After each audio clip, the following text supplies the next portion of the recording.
et tout et tout. Il dit oui, mais comment je vois apparemment deux messages contradictoires. Vous avez dit sous l'onction que non, Florence mourra dans 2 ou 3 mois. Là-bas, on nous dit que non, tu ne mourras plus, tu feras autant d'années, plus. Pendant qu'il marchait avec son père là, ils vont se retrouver devant la compagnie May. C'était en Los Angeles. Ils vont se retrouver là-bas devant la compagnie May, au centre-ville. Branham regarde son fils, lui pose la question. Billy, où en sommes-nous? Il dit, nous sommes en Los Angeles. Il dit, précisément où? Au centre-ville. Précisément où? Il dit, devant la compagnie May. Branham dit, tu vois, les mêmes anges m'avaient parlé concernant la mort de la sœur Florence Chakaria. Ces mêmes anges-là m'ont dit de te dire que cet endroit sur lequel où toi et moi nous nous tenons, avant que toi tu deviennes un vieux, les requins vont nager ici. Et cette prophétie est accomplie. Vérifiez au niveau de l'Éternel, cet endroit où Branham s'est posé avec son fils était les requins. Cet endroit était englouti par l'eau. Les requins ont commencé à nager là-bas. Et cela s'était accompli avant que Billy Paul ne devienne vieux, puisse devenir vieux. Mais qu'est-ce qu'on a fait aujourd'hui? On a transporté cette prophétie-là pour confondre ça à celui de l'engloutissement de Los Angeles. Pour dire que non, Branham aurait dit que Billy Paul ne deviendra pas un vieux avant que Los Angeles ne soit englouti. Au moment où nous parlons, Billy Paul est déjà un vieux.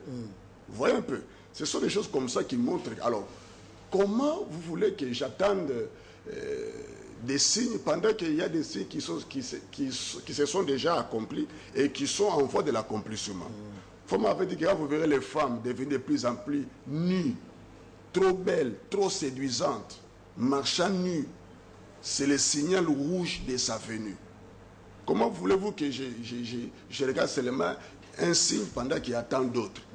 Vous voyez, il y a tant de signes, de prophéties que nous observons qui sont dans l'accomplissement. Vous voyez, au lieu de rester seulement craponné par ce qui est plus populaire, pendant qu'il y a d'autres prophéties très très significatives, très très remarquables. Alors, nous sommes fixés par rapport à toutes ces prophéties. Vous êtes en direct en train de suivre cette émission. Vous avez notre numéro au bas de votre poste téléviseur. Réagissez car il y a un autre. Les 084 39 72 933.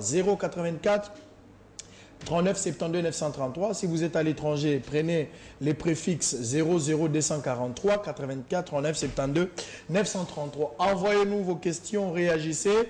Et répondez également en ligne à travers WhatsApp, Facebook. Nous sommes Israël Mutombo. Sur Facebook, nous sommes Moulouba Mouindou Mutombo. Écrivez-nous Moulouba Mouindou Mutombo. Entrez en direct, envoyez-nous vos questions. Ça nous fera énormément du bien. Merci à tous ceux-là qui se font remarquer déjà, qui sont en direct en train de nous suivre. Et ça nous fait du bien. Nous attendons également vos réactions à travers ces numéros que je venais de donner tout à l'heure. Notre sujet, nous allons parler de la polygamie. La polygamie, qui, pour certaines personnes, vient du diable et pour d'autres personnes, c'est la volonté parfaite de Dieu. Sur ce plateau de Bonjour Africa, nous avons eu à recevoir le pasteur Pierre Kaska-Sambakana à maintes reprises. Il a eu à démontrer noir sur blanc, selon la Bible et selon le message de Branham, que Dieu lui-même était polygame, que Dieu lui-même est l'auteur de la polygamie, que l'épouse de Jésus-Christ, le mariage dans lequel nous sommes liés avec Jésus, c'est un mariage polygame. Mais je reçois quelqu'un qui fut à l'époque membre de l'église primitive chez le pasteur Pierre Kaska-Sambakana, mais aujourd'hui il n'est plus avec lui, ça fait 14 ans, mais il a passé 7 ans aux côtés de ce monsieur, pasteur Kaska-Sambakana, excusez-moi l'homme de Dieu, mais aujourd'hui le révérend pasteur David Litouka vient pour nous donner un son de cloche différemment à celui du pasteur Kass, un avis contraire. On se pose des questions entre le pasteur Kass et ce qu'il nous dira. Lui qui était avec lui, il maîtrise certainement la doctrine de l'église primitive. Qu'est-ce qu'il nous dira exactement? Vous êtes du message du temps de la fin. Vous êtes à Paris, Vous êtes à Londres, vous êtes à Tunisie, vous êtes en Afrique du Sud, vous êtes à Luanda en Angola, vous êtes à Nairobi, vous êtes au Congo, à Mbujima et à Lubumbashi. Réagissez tous les bien-aimés, écrivez-nous. Nous sommes en direct, votre frère Israël Mutombo, que vous appelez affectueusement Moulouba Moundo. Alors on attaque les sujets avec le révérend David Litouka qui nous fait honneur de répondre à toutes ces questions. C'était juste une partie introductive. Nous allons entrer dans le vif du sujet. Révérend, on va parler de la polygamie. La polygamie d'une manière générale, ça vous dit quelque chose d'une manière générale, dès l'entrée de jeu? Oui, la polygamie me dit quelque chose parce que c'est parmi les choses qui détruisent le mœurs aujourd'hui, pas dans l'Ancien Testament. Et Frère Branham aussi avait une pensée pour la polygamie. Je ne sais pas si vous permettez de lire. Allez-y. Je suis dans le choix d'une épouse. Alors, Jérôme, tu vas nous aider à chaque fois pour avoir exactement les écrits. Parce que nous devons tous ces écrits. Paragraphe 135. Le choix d'une épouse, Frère Branham dit, la femme a été faite à cause de l'homme et non l'homme à cause de la femme. C'est pour cette raison que sous les anciennes, c'est sous manuscrit. Hein? Allez-y, il n'y a pas de problème. Okay. Lisez. Il dit, c'est pour cette raison que sous les anciennes lois, vous voyez, sous les anciennes lois, la polygamie était légale. Il y a une autre citation où Frère Branham, ici, je souligne très bien, c'est prêché 2 mois après la prédication mariage et divorce. C'est prêché au 26 avril 65. Je suis aussi dans une autre prédication, les œuvres sont la foi exprimées. Paragraphe 220, dans la même pensée, prêché plusieurs mois, beaucoup de mois après, donc le 26 novembre 65, c'est ça. Frère Branham dit au paragraphe 220, relatant comment Abraham avait épousé la deuxième femme, il dit, même Sarah a dit, tu sais ce qui va arriver, tu vas avoir ce bébé, mais je vais te dire comment nous allons nous y prendre. J'ai maintenant Agar comme servante, je veux te la donner. C'est qu'à cette époque-là, la polygamie était légale. Donc il y a plusieurs déclarations de Frère Branham qui montrent que la polygamie était légale sous les anciennes lois. Mais aujourd'hui, ce n'est plus légal. Vous parlez de l'ancienne loi et la nouvelle loi. Nous allons établir cette différence-là. Oui. C'est la différence. Je ne suis pas encore dans le vif du sujet. Okay. Mais je suis dans les contextes. Quand vous parlez, l'ancienne loi et la nouvelle. L'ancienne alliance et la nouvelle alliance. Quelle différence entre les deux? Entre les deux, quand je dis l'ancienne loi, selon ce que Frère Branham vient nous expliquer là-bas, c'est pour nous montrer qu'il y a certaines lois aujourd'hui qui sont abrogées. Je donne l'exemple.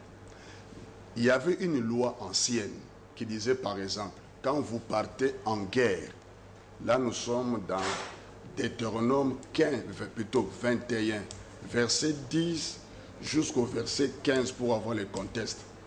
La Bible dit, quand vous partez en guerre et après la victoire, vous avez le butin. Parce que dans l'ancien temps, quand on parlait du butin, il n'y avait pas seulement des moutons, hein, de l'or, de l'argent, des habits. Il y avait aussi des femmes, des belles femmes. Vous voyez, la loi avait prévu comment aussi recevoir le butin humain. À supposer, vous attrapez une belle femme là. Parce que là, on sous-entend que tous ceux qui partaient en guerre n'étaient pas des célibataires. Il y avait des mariés et des veufs et tout et tout. Vous comprenez? Maintenant, regardez comment la loi avait prévu la chose. Quand vous partez en guerre et que vous trouvez là-bas une belle femme, la loi prévoyait comment? Vous l'amènerez chez vous et vous allez lui raser tous les cheveux. Rien qu'à ce niveau-là. Comment on peut les pratiquer aujourd'hui? Parce que la Bible, dans 1 Corinthiens 11, interdit aux femmes de couper leurs cheveux. Mais là-bas, la loi disait ça. Autorisé. Avant de prendre cette femme-là, il faut commencer par lui couper les cheveux. Elle doit les raser tous ses cheveux. À part ça, vous allez lui donner 1 mois de pleurer son père et sa mère, ses frères qui sont morts dans la guerre.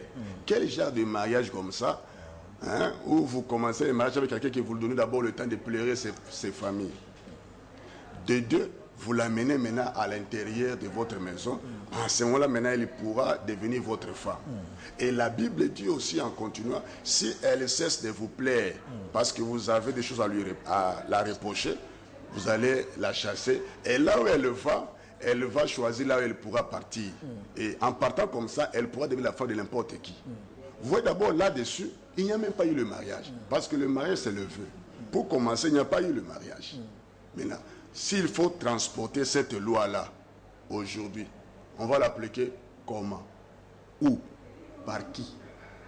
Vous voyez que Panama a raison qu'elle dit que la polygamie était légale sous les anciennes lois. Où est-ce qu'aujourd'hui, les christianistes, on doit aller en guerre physique comme ça, contre qui? Mais Dieu reste le même. Hier, oui, c'est le même Dieu qui a parlé dans l'Ancien Testament, c'est la continuité de choses. Oui, là, je vais y arriver. Mais j'aimerais d'abord que nous soulignions cet élément très important que la polygamie était légale sous les anciennes lois. Vous parlez de l'ancienne alliance? Non. Vous parlez de l'ancienne loi? Je dis l'ancienne loi. Oui. Oui. Quand nous allons parler de l'ancienne, je vais y arriver. Alors, je prends un autre exemple. Frère, la Bible dit que si par exemple, vous êtes dans une famille, votre frère, grand frère, petit frère, mourait sans laisser une postérité, son proche parent pouvait prendre cette femme-là, hein, pour qu'à sa place, il puisse laisser une postérité. Si la femme mettait au monde les premiers fils, c'est comme ça que la postérité de l'autre frère pouvait continuer. Maintenant, cet homme-là qui prenait cette femme-là n'était pas nécessairement un célibataire. Voilà, nous avons le cas de Boaz, par exemple. Il avait pris Ruth plus tard. Boaz n'était pas célibataire. Maintenant, au cas où nous pouvons l'apporter ici dans le Nouveau Testament, comment on peut l'appliquer? Comment Casse et son église doivent l'appliquer aujourd'hui? Est-ce qu'il faut maintenant attendre un frère mourir sans laisser les enfants? Vous voyez que ça ne tient pas. Je prends un autre exemple. Il y avait une loi des esclaves. C'est dans Exode 21. C'est parmi les Écritures que le pasteur prend ça souvent pour montrer sa position, ce qui n'est pas aussi scripturaire. Vous prenez l'exemple de ce cas-là. Dans Exode 21, verset 1er jusqu'au verset, je crois, 10, il est dit là-bas, quand on achetait les esclaves, on leur montrait comment il fallait se mettre, dans quel état il fallait mettre tous ces esclaves-là. Parce qu'on pouvait aussi acheter un esclave hébreu ou un esclave non juif. Maintenant, au cas où on achetait un esclave hébreu, la Bible dit que cet esclave-là allait servir seulement 6 ans. La 7e année, elle sortait libre sans rien payer, sans quoi que ce soit. Maintenant, si vous achetez une femme, ça arrive que tu achètes une femme. Il y avait une condition propre aux femmes ou aux filles. Vous voyez. D'abord, la loi disait ceci. À supposer qu'en entrant comme esclave chez quelqu'un, vous entrez célibataire et que là-bas, on vous donne une autre femme esclave. Hein? Pendant l'esclavage, les maîtres trouvent que vous méritez vraiment, vous travaillez très bien, vous êtes un esclave courageux, fort et tout. Hein? Ils vous apprécient tellement que pendant l'esclavage, pendant ces 6 années-là, ils vous donnent une femme. Et cette femme-là faisait partie de la propriété du maître. Vous comprenez? Et pendant l'état d'esclavage-là, la loi disait que si vous mettez des enfants, vous mettez au monde, vous donnez des enfants, tous ces enfants-là, pendant l'esclavage, reviennent au maître, appartiennent toujours au maître. Et si au moment de votre liberté, après avoir entendu les sons de jubilé, les sons de la trompette, il fallait maintenant redevenir libre. Vous dites que non, moi, redevenir libre et laisser ma femme comme ça que j'ai eu pendant l'esclavage, pendant que nous sommes bien là, il n'y a pas un problème qui peut nous empêcher. En tout cas, moi, je préfère rester comme ça. Vous resterez esclave pour toujours. Et cela avait une application spirituelle. Maintenant, si vous dites que non, comme l'occasion me permet de retourner libre, en tout cas, que ce soit qui que ce soit, en tout cas, femme ou pas, les enfants, restaient. Les enfants là et la femme restaient propriété au maître. Et remarquez, ces maîtres-là pouvaient même en faire les maîtres là, après que l'esclave avait déjà eu une femme et des enfants, si le maître, par exemple,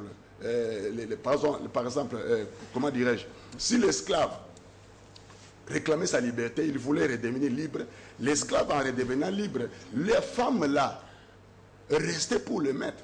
Et le maître pouvait prendre cette femme-là et donner à celui qui le veut. Maintenant, cette loi-là, s'il faut l'appliquer aujourd'hui, alors que la Bible dit que aussi longtemps que l'homme est en vie, la femme est liée. Aussi longtemps que l'homme est en vie. Comment appliquer ça aussi? Alors ça, on va avancer, mais j'aimerais à ce qu'on comprenne d'abord l'origine, parce que le problème se situe à ce stade-là.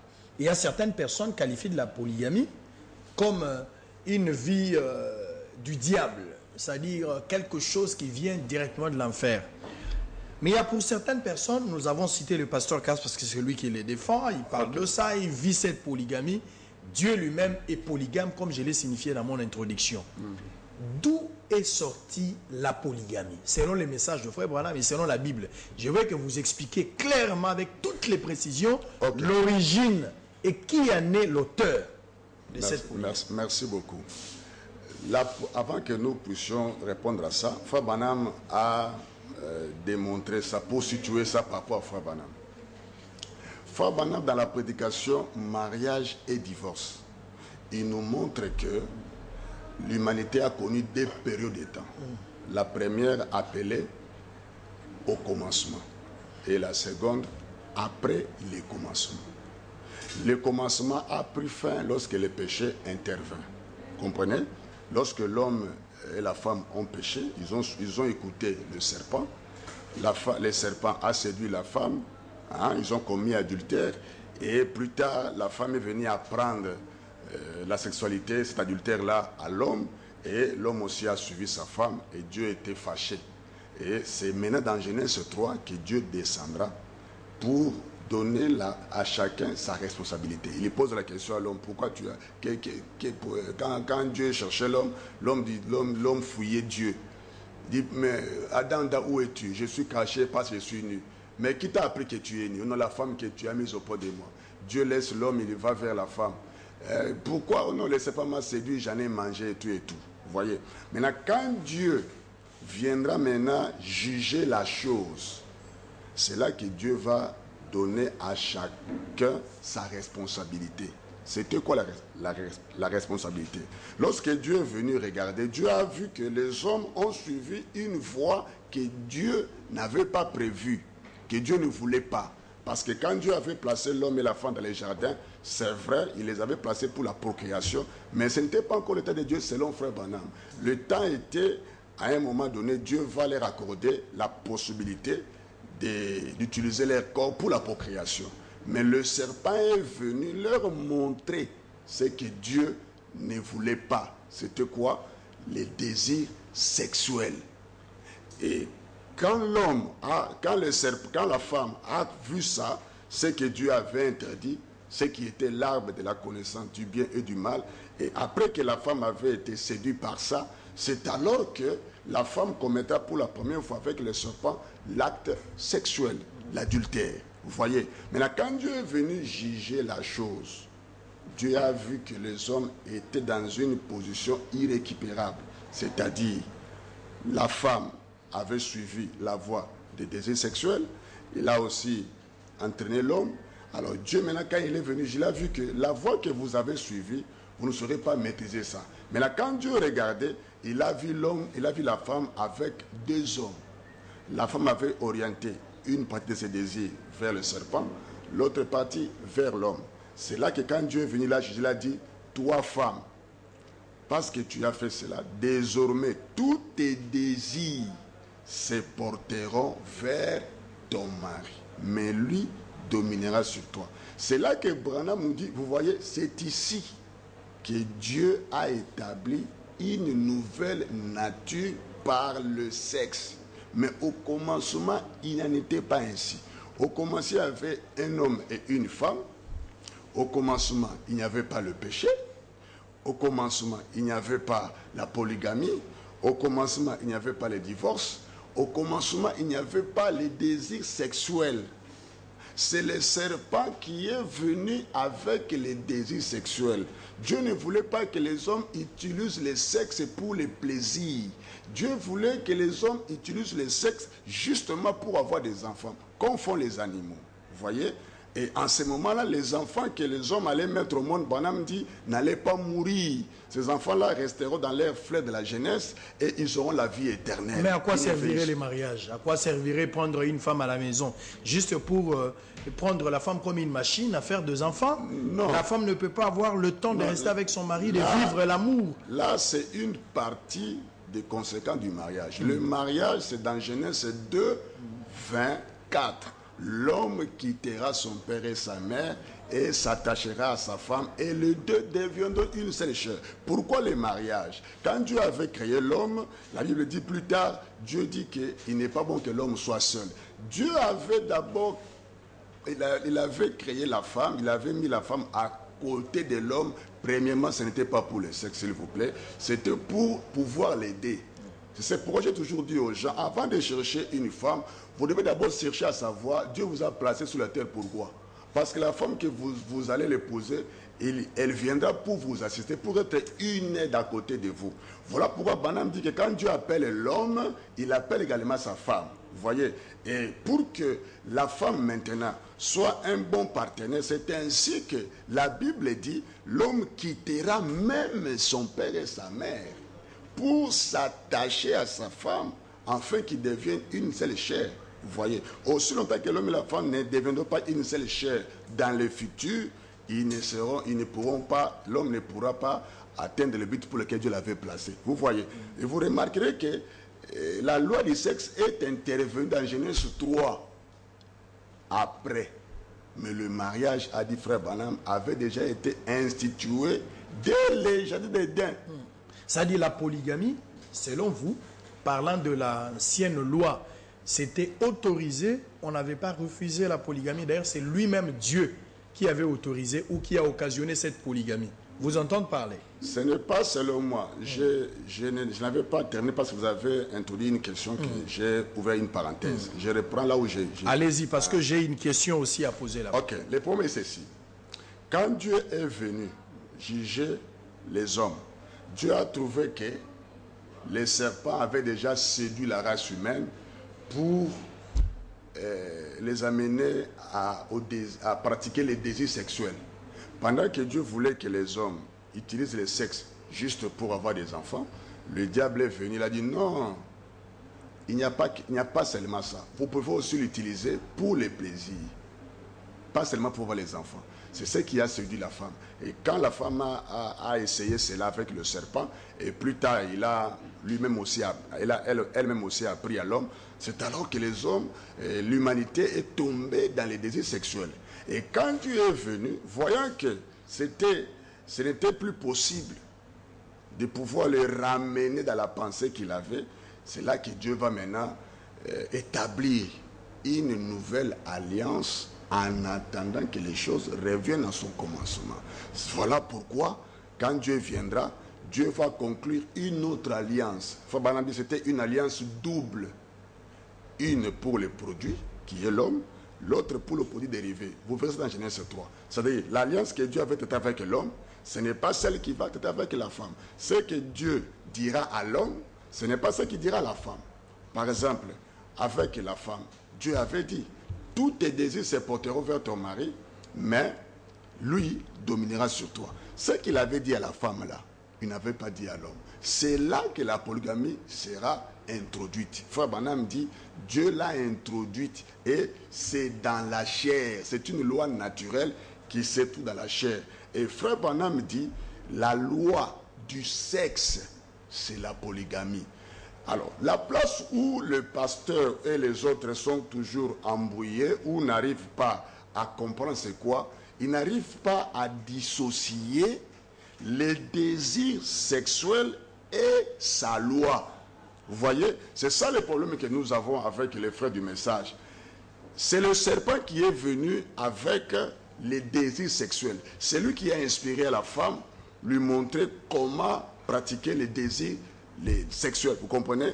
Maintenant, Dieu connaissant que les désirs sexuels a une loi, et cette loi-là, C'est la loi d'en ajouter, d'avoir autant. Comme vous avez suivi la voie du désir sexuel, vous ne serez pas en mesure de vous maîtriser. À tout moment, que ce soit la femme, voudra toujours avoir autant des hommes, et l'homme également, parce que c'est une loi qui est dans les désirs sexuels. C'est-à-dire, vous ne soutenez pas la polygamie aujourd'hui? N'allez pas trop vite là-bas. Non, parce que j'ai une question. Quand vous répondez négativement ou positivement, je veux revenir à une question qui va encore vous permettre le temps de pouvoir vous défendre. Vous soutenez d'une manière générale la polygamie aujourd'hui ou vous condamnez un frère polygame? Aujourd'hui, pour aller directement au but, aujourd'hui, un frère, un chrétien ne peut pas être polygame. Un chrétien ne peut pas être polygame. Non. Mais parlons de Dieu. Vous parlez de l'ancienne loi. Pendant qu'il y avait la loi, Dieu n'a jamais condamné la polygamie. Mais aujourd'hui que nous vivons la grâce, Dieu va se contredire. Sous la grâce, il va juger, il va condamner la polygamie. Pendant que sous la loi, il a accordé, il a autorisé, il a soutenu la polygamie. Dans l'Ancien Testament, Dieu n'avait pas condamné. Pourquoi? Parce que les gens ne vivaient que sous la loi du sexe, qui est la loi de la chair. Chaque nature opère selon ses lois. Dans les poissons, il y a une loi. Dans l'oiseau, il y a une loi. En toi et en moi, il y a une loi. Dans le sexe aussi, il y a une loi. Un poisson peut vivre dans l'eau, peut dormir dans l'eau, peut faire tout ce qu'il peut faire dans l'eau, parce que c'est sa loi. Voilà la loi de la nature. Voilà. Mais toi, tu ne peux pas faire tout ce que les poissons font sous l'eau. Pour le faire, il faut l'imiter. Voilà pourquoi on parle de l'imitation du christianisme. Pour imiter, pour faire ce que le poisson fait, il faut imiter le poisson. C'est pourquoi nous avons des sous-marins. Ils prennent des oxygènes là et ils contrôlent le temps. Et s'il voit que l'oxygène commence à s'épuiser, il va vite sortir, sinon il risque de mourir là-bas. Vous voyez, dans l'homme, il y a une loi. La loi que Dieu a mise dans l'homme, ça ne peut pas le permettre à voler comme un oiseau. Mais l'oiseau, si vous laissez un oiseau tomber de l'avion, il va se débrayer. Mais laissez un homme sans parachute. Hein? Alors, voyez un peu ça. Alors, et dans l'Ancien Testament, les hommes, pas seulement ils ont vécu sous la loi du sexe, qui est la polygamie. Un mâle, de nombreuses femelles, l'homme peut avoir autant qu'il veut. C'était la loi du sexe, qui pendant on appelle plus tard la loi du péché, la loi de la chair. Vous voyez? Mais il y avait aussi des lois qui étaient normales à ces temps-là. Vous voyez? Mais quand nous arrivons dans le Nouveau Testament, à part la loi du sexe qui est la polygamie, dans la chair, nous sommes des mammifères à sang chaud, Dieu va ajouter en Christ une autre loi qui est la loi de l'esprit de vie. Vous voyez, quand quelqu'un devient chrétien, il est conduit par cette autre loi-là qui est la loi de l'esprit. Paul dit dans Galates chapitre 5, en Jésus-Christ, nous avons crucifié nos passions, nos désirs et tout et tout. Vous voyez, tandis que dans ce testament, un homme pouvait avoir autant de femmes. Frère Branham dit dans la message de grâce, paragraphe 116 jusqu'à 124, Branham dit que David avait autant de femmes. Mais pourquoi David, pour satisfaire ses passions, ses désirs, au lieu seulement de prendre une de ces femmes-là, il va les laisser pour aller... Dieu lui-même se porte garant d'ajouter encore une autre femme à David. Il ne fallait pas seulement prendre une de ces femmes-là, même s'il a manqué. Il fallait demander à Dieu pourquoi David n'a pas fait ça. Madame dit, c'était à cause des passions de David. Vous voyez, les passions l'avaient tellement dirigé qu'il n'a même pas eu le temps de fuir dans ces 500 femmes-là qu'il avait pour satisfaire ses appétits.